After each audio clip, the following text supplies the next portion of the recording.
Untuk mengetahui situasi terkini mengenai hari kelima pemberlakuan PSBB di Jakarta, kita bergabung dengan Nadia Hutagalung yang saat ini sudah berada di Kalideres, Jakarta Barat. Nadia, menurut pantauan Anda di sana bagaimana penerapan PSBB? Ya, ya Julita, di hari kelima penerapan pembatasan sosial berskala besar atau PSBB di DKI Jakarta, berdasarkan pantauan kami untuk aktivitas lalu lintas terlihat ramai dilewati atau dilalui oleh angkutan atau kendaraan pribadi. Sementara itu untuk transportasi umum sendiri kami melihat memang tidak terjadi adanya lonjakan penumpang.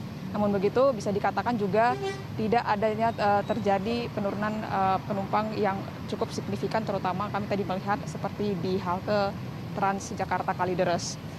Dari pihak tugas gabungan baik dari Dinas Perhubungan, kemudian Kepolisian dan juga TNI, kami melihat selalu menghimbau dan juga memberikan penindakan tegas bagi masyarakat yang melanggar aturan PSBB. Saat ini juga kami tengah berada di salah satu checkpoint PSBB yang ada di Jakarta, yaitu di Terminal Kalideres, di mana kami melihat sejumlah petugas sejak siang tadi melakukan penindakan terhadap masyarakat yang melanggar aturan PSBB. Julita dan juga pemirsa, untuk mengetahui lebih lanjut bagaimana penindakan yang dilakukan saat ini di Terminal Kalideres, kami juga sudah bergabung dengan Kepala Terminal Kalideres, yaitu Bapak Revi Zulkarnain. Selamat siang, Pak. Selamat siang, Mbak. Ya, Pak, boleh dijelaskan bagaimana penindakan yang dilakukan oleh petugas di siang hari ini, Pak? Baik, jadi pada hari ini, hari ke-5 ya, pemberlakuan pembatasan sosial berskala besar di Terminal Kalideres. Kita ada posko checkpoint, adalah posko pemeriksaan pemberlakuan PSBB di terminal. Yang mana hal tersebut kita periksa pertama sesuai dengan aturan di PSBB bahwa penumpang itu tidak boleh melebihi 50% dari jumlah kursi tempat duduk yang tersedia. Terus kemudian seluruh penumpang, pengemudi maupun konektur itu wajib menggunakan masker di dalam kendaraan. Begitu, Pak. Selanjutnya, Pak, seperti apa, Pak, penindakan yang secara tegas yang dilakukan seperti tadi yang tidak menggunakan masker ataupun juga masyarakat yang melebihi kapasitas?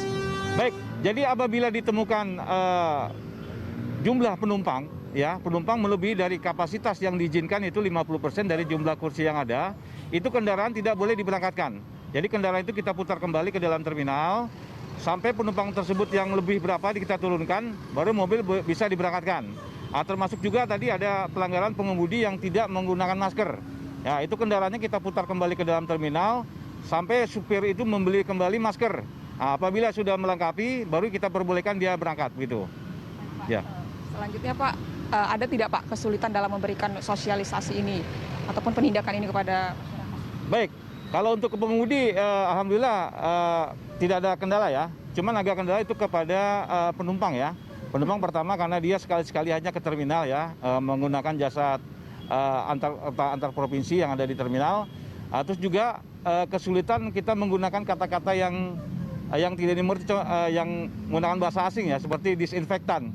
Ya, contohnya kemarin saya mensosialisasikan kepada penumpang PO Bus jurusan Jawa itu kemarin, itu saya bilang disinfektan banyak yang nggak ngerti. Akhirnya saya jelaskan dengan bahasa Indonesia yang jelas, akhirnya saya bilang itu sebagai obat untuk membunuh kuman, seperti contoh dengan obat pemutih pakaian disemprotkan ke gagang pintu atau kendaraan, di dalam kendaraan dibersihkan dengan zat tersebut, baru paham gitu, Mbak. Jadi memang harus menjelaskan kepada penumpang, sebagian penumpang itu harus dengan kata-kata yang gampang dimengerti gitu. Ya.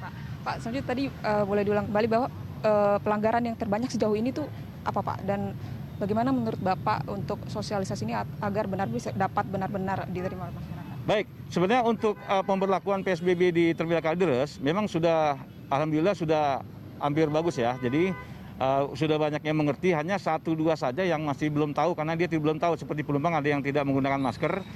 Khusus untuk penumpang masih kita berikan ya, kecuali untuk pengemudi. Karena pengemudi udah kesehariannya sudah melakukan mengemudi di Terminal Kalideres, berarti dia sudah tahu. Kalau dia tidak menggunakan masker, berarti sanksinya kita putar balik lagi kendaraannya ke dalam terminal, sehingga kendaraan tidak boleh dioperasikan.